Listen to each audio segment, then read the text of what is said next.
Well, good evening officially, and on behalf of the QUT Learning Potential Fund, welcome to our Riverfire dinner for 2008. We're just thrilled that you could be here with us this evening.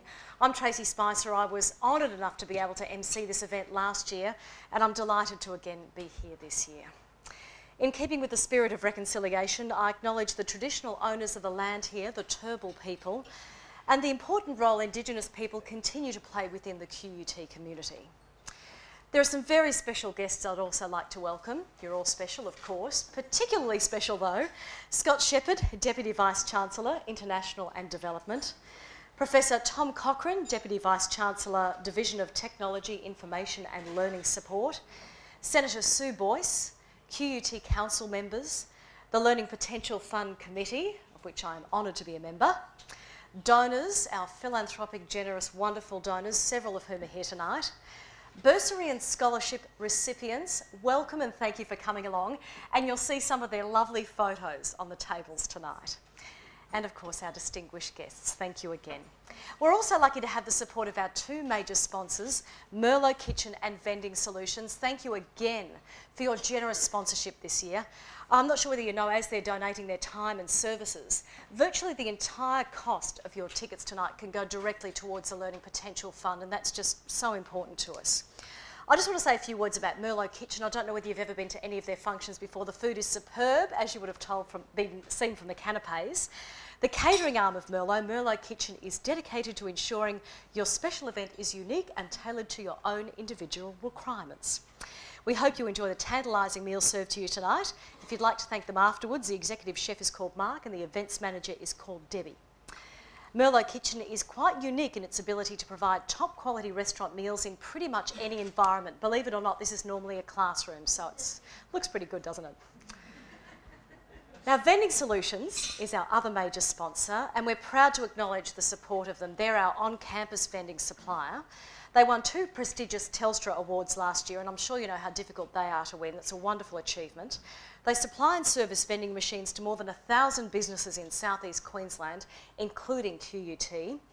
They've grown from a father and son business in 1992 to now employing more than 40 people and supporting many local communities and businesses. So thank you again, Merlot Kitchen and Vending Solutions. Special thanks to our jazz band Scatmandu. How good are they? A fine example again of QUT alumni. Speaking of QUT alumni, I'm not sure how many of you know my involvement with QUT. I graduated in 1987. I always like to make myself sound 10 years younger, of course. I had a great time. But it's also hard work trying to support yourself when you're studying. I mean, I was one of the lucky ones who was there in that window of opportunity where we didn't have university fees.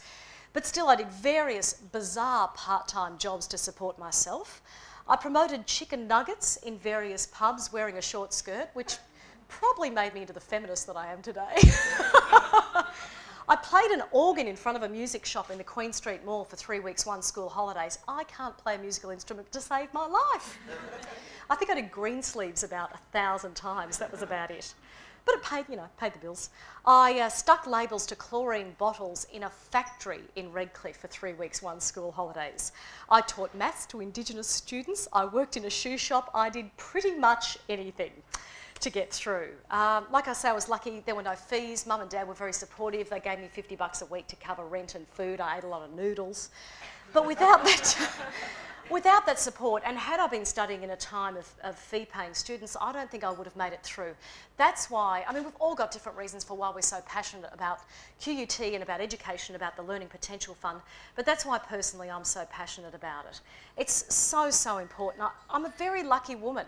Like a lot of us in this room, we're living our dream. I'm living my dream of being a journalist, working in TV, print and radio, but I doubt I would have made it through without some kind of help. And I think it's incumbent upon us to help the next generation and the generation after that, because these young people are the leaders of tomorrow. It's a cliche, but it's true. And it's incumbent upon us to do anything we can to help.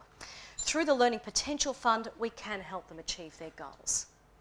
Okay, I'll get off my soapbox now and go through the order of proceedings. Scott Shepherd and Mary Kelly first up will get up here to explain a little bit more about the nuts and bolts about how the LPF works. Then we'll show you a DVD about the impact, the real impact it's had and continues to have on the lives of disadvantaged students. Then we'll have our main course, which I'm sure will be spectacular. Then at 7 p.m, we'll race out to the balcony to see the fireworks. Can't wait for that. Then we'll have dessert. And after that, the other highlight after the fireworks is our fireside Oprah-style chat, where I'll be interviewing one of our bursary recipients, the lovely Melinda Miller. I spoke to Melinda beforehand and said, would you like me to run through some of the questions, make you feel more comfortable? She said, no, you ask questions for a living.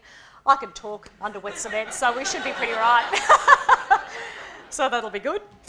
And the incredibly, I don't know whether you've met him tonight, philanthropic, warm, lovely, smart, funny Dr. C.K. Chen, who'll be getting up here as well to talk about why he supports the LPF. And his life story is absolutely fascinating. It's one of those classic examples of someone helped him and so he's helping others. It's very serendipitous. A few housekeeping issues. There's no smoking allowed on the balcony. The toilets are just out there and past the lifts to your right. And if you have your mobile phone on, please turn it off or switch it to vibrate. All right, please put your hands together to welcome Deputy Vice-Chancellor Scott Shepherd.